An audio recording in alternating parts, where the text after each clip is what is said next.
Okay. Tunaona pia kuhusu sakata ambalo liko la nini la kuhusu ndoa. Kwanza sio sakata mwenyewe tumeona halisi. Hongera mama. Hongera sana mama yetu. Wewe mwandishi mbea, wewe halisi uliona wapi? Ukweli uliona uhalisia wa ndoa? Ule ni uhalisia? Uhalisia ni nini? Wewe uliona navalishwa chela? Uliona navalishwa pete? Hapana. Uliona mimi naongea chochote? Hapana. Hilo nadhani jana nilishalijibu. Okay. Na wewe uliona nimeongea chochote?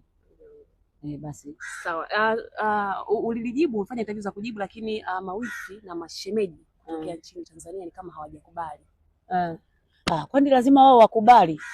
Mimi si ndio muhusika, mimi ndio nimesema hakuna.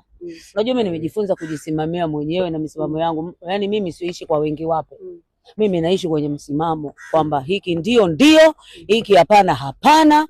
Nilisema sijaolewa, ndio sijaolewa. Wanasema kwamba sio hujaolewa, yaani ni mke wa mtu mtarajiwa ambaye muda si mrefu naenda kufunga. Sasa hilo neno la mke mtu mtarajiwa uliliona wapi? Hata kwenye kamusi kabisa ya kisheria kuna neno limeandikwa mke wa mtu mtarajiwa? Mimi nadhani pale mtu aliongea sema kwamba wameniuliza kwamba mimi nimeolewa.